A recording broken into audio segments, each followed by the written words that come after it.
el presidente de Estados Unidos ha desatado la guerra comercial con aranceles del 20% en la Unión Europea y Galicia ya se debate entre la preocupación y la incertidumbre. Sectores como el de las auxiliares de automoción, el metal, el textil y el vitivinícola, los más afectados, buscan soluciones y hasta ahora también nuevos mercados. Ampliamos estas y otras noticias después de los titulares. Gobierno central y Xunta de Galicia recalan este jueves aquí en Vigo para dar cuenta de las inversiones en materia de vivienda que ambas administraciones tienen en la ciudad olívica. Con minutos de diferencia pasaban por Navia, barrio que cuenta con más proyectos de urbanización. A Banca y a Fundación han lanzado un programa pionero para mejorar los conocimientos en finanzas. Ítaca, unha viaxe pola educación financiera que se ha presentado en Vigo. En él se podrán aprender y poner en práctica conceptos como inversiones o préstamos. El Celta afronta un partido clave este sábado por Europa. Celta y Mallorca están empatados en la tabla clasificatoria con 40 puntos. El equipo vigués ocupa la octava posición y tras la eliminación copera de la Real, se abre el abanico de plazas europeas en la Liga la próxima temporada.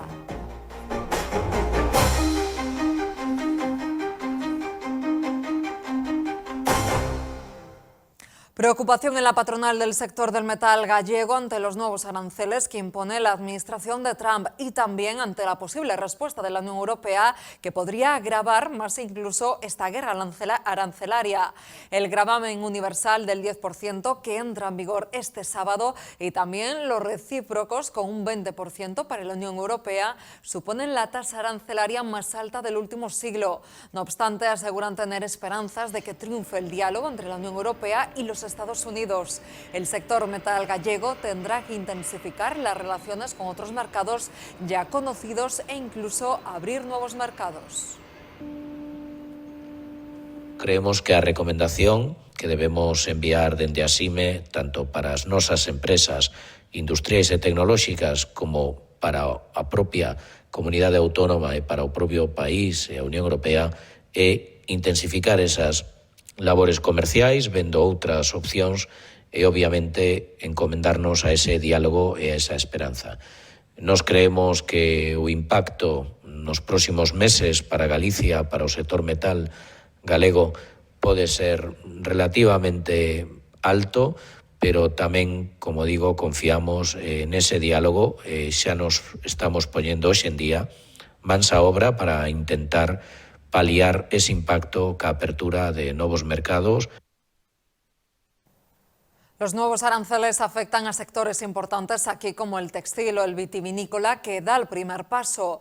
Junto con Zona Franca, las bodegas convocan el Foro Económico do Albariño que organizará el propio consorcio de la Zona Franca, la Asociación Adegas do Salnés y también el Concello de Cambados. Así se ha confirmado un encuentro celebrado este jueves en Zona Franca entre el delegado del Estado, David Regades, el alcalde de ese municipio de Cambados y la Asociación de Adegas do Salnés. La Zona Franca de Vigo, la Asociación de Bodegas del Salnés y el Ayuntamiento de Cambados hemos mantenido esta mañana una reunión para analizar las políticas arancelarias de Trump y la afectación a Galicia como un sector vitivinícola de gran importancia. Y para ello hemos decidido realizar en el mes de junio un congreso económico vinculado a las exportaciones y el sector del vino, en este caso en Cambados, para analizar, para marcar la estrategia con grandes expertos internacionales que nos ayuden a marcar la hoja de ruta y a superar las incertidumbres basadas en estas nuevas políticas internacionales. Y nos quedamos en Zona Franca porque ha formalizado en las últimas horas la compra de casi 42.000 metros cuadrados de superficie en La Plisán. Este acuerdo, firmado por el consorcio, la Xunta y el Puerto de Vigo, incluye la compraventa de 9 parcelas por un importe de algo más de 3 millones de euros para ponerlas a disposición del tejido empresarial. Estos terrenos se van a destinar a la construcción de nuevas naves industriales o logísticas y se pondrán a disposición de las empresas en régimen de alquiler.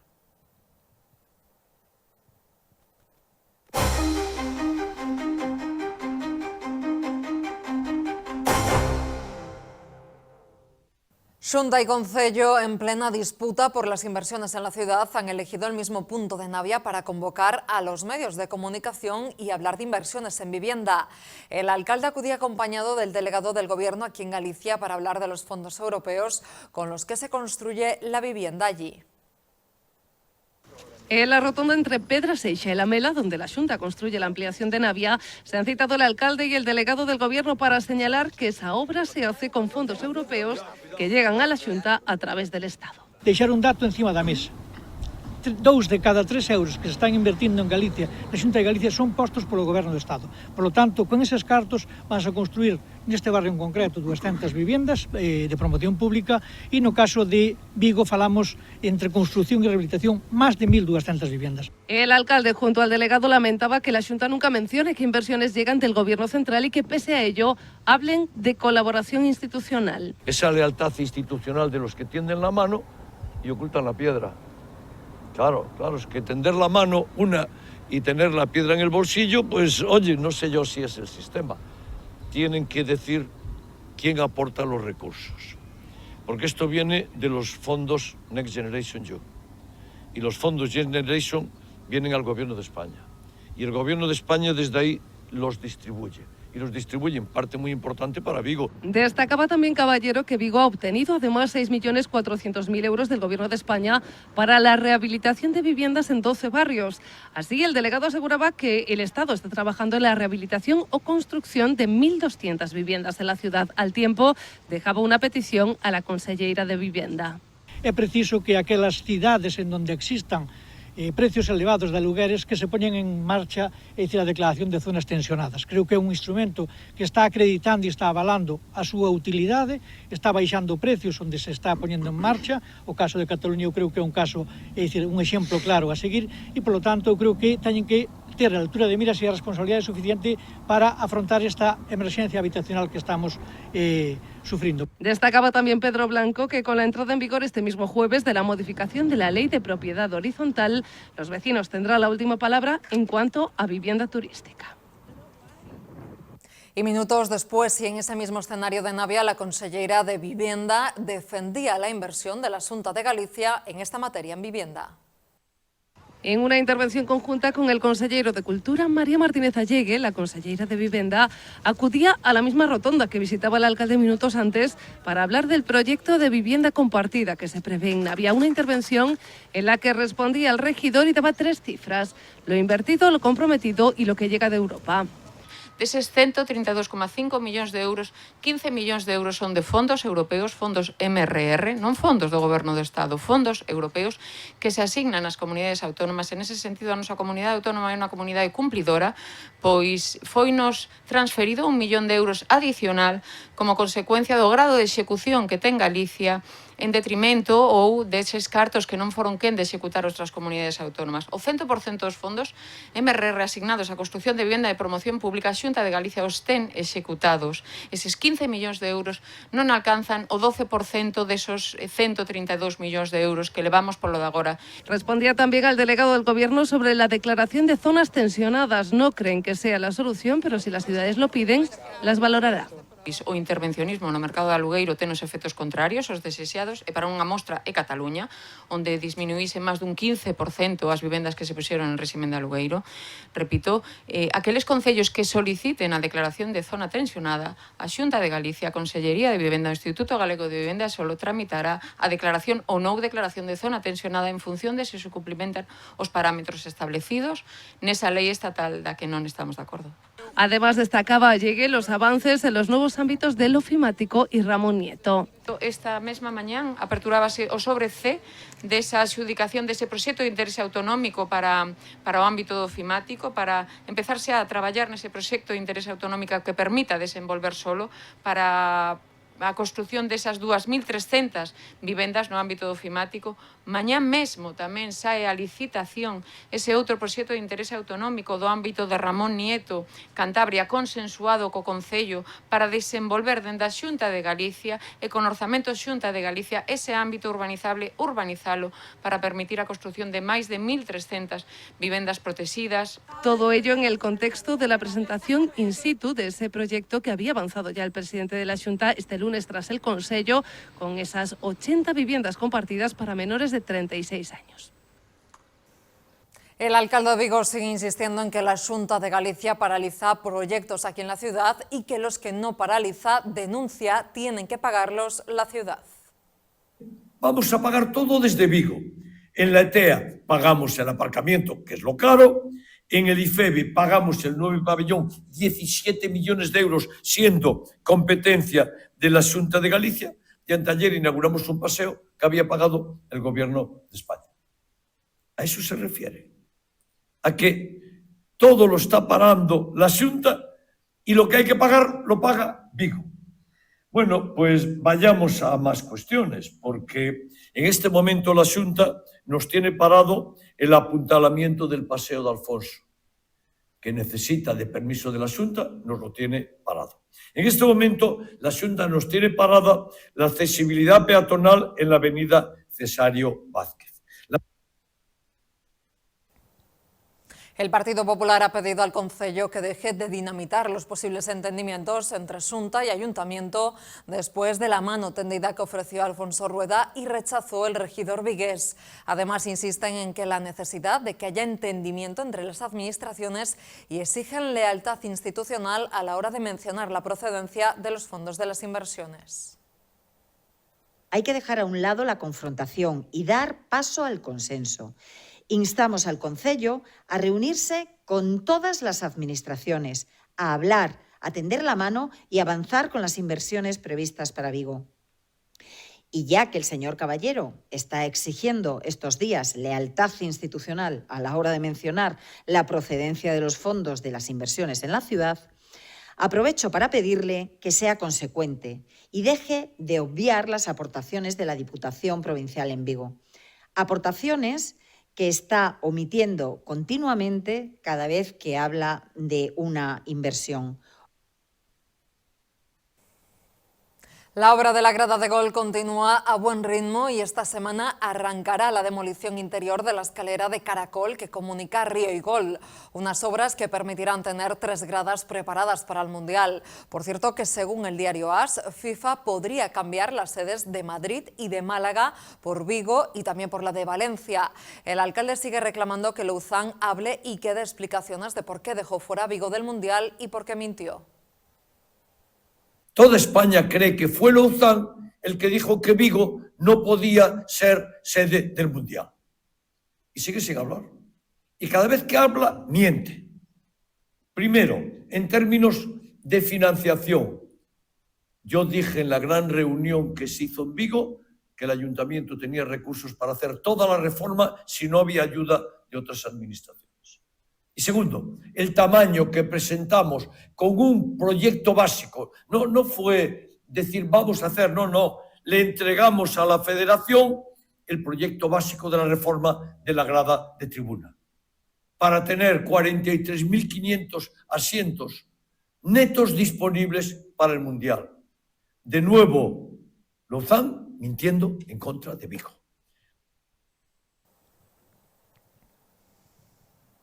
Precisamente este jueves, Rafael Louzán, actual presidente de la Federación, ha sido designado para formar parte del Comité Ejecutivo de la UEFA.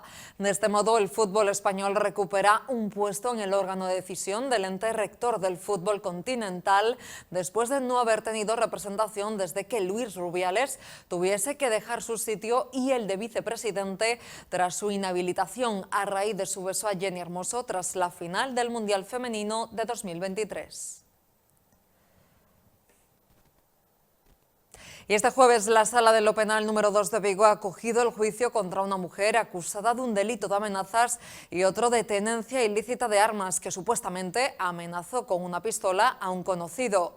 Los hechos ocurrieron hace casi un año en la madrugada del 7 de abril de 2024. La acusada y la víctima estaban teniendo una conversación sobre un conocido común. En un determinado momento la acusada le propinó al hombre un puñetazo en una oreja y sacó una pistola del bolsillo de su cazadora.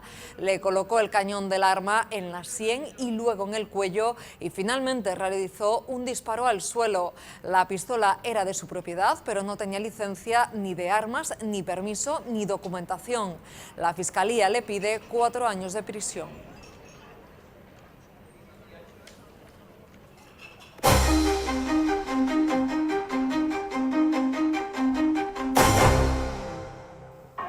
Apoyo a Palestina desde Vigo. Una caravana formada por decenas de vehículos ha recorrido el centro de la ciudad, convocados por la plataforma cívica de Vigo pro-Palestina, contra el genocidio en Gaza y la limpieza étnica anunciada. La plataforma condena la impunidad con la que actúa Israel, dicen, violando sistemáticamente el derecho internacional y desafiando todas las resoluciones de la ONU que le instan a detener su política de ocupación, el apartheid y la violencia extrema contra la población palestina. Exigen también desde la plataforma el fin inmediato de la ofensiva militar y la apertura de corredores humanitarios. Más asuntos. El nivel de educación financiera de los adolescentes españoles está por debajo del promedio de la OCDE. Aunque en los últimos años se había acortado la brecha con otros países europeos, los datos más recientes de 2022, publicados el año pasado, revelan que ha vuelto a crecer. Por ello, Abanca y a Fundación han lanzado un programa de educación financiera, Ítaca, unha viaxe pola educación financiera, que se ha presentado aquí en Vigo. El conocimiento de la cultura financiera no siempre es fácil trasladarlo a la ciudadanía y sobre todo a los más jóvenes. Abanca era consciente de esto, cómo plantear las finanzas y que resulten de interés, así que se pusieron, cuenta Carlota Sánchez Montaña, comisaria de esta exposición, manos a la obra. Es que realmente habría que plantear el que la gente sea consciente de cómo muchas veces estamos sometidos a muchísimas tentaciones y hay que hacer como Ulises, hay que atarse al mástil ante el canto de las sirenas. Y así surgió la exposición Ítaca, unha viaxe pola educación financiera, a través del legendario viaje de Ulises a su patria plasmado en la Odisea y también de los personajes que el héroe griego se va encontrando por el camino, como las sirenas, Calíope o Penélope, se van explicando conceptos financieros. Una idea pionera, apuntaba Miguel Ángel Escotet, presidente de la Fundación, aquí en toda España. Y el espectador tendrá que resolver situaciones teniendo como horizonte la propia salud financiera y ejercitando conceptos como economía conductual, finanzas y emociones, inflación, volatilidad de los mercados o ciberseguridad. Quién sabe también si las tasas que nos ha puesto en el día de ayer ese señor americano.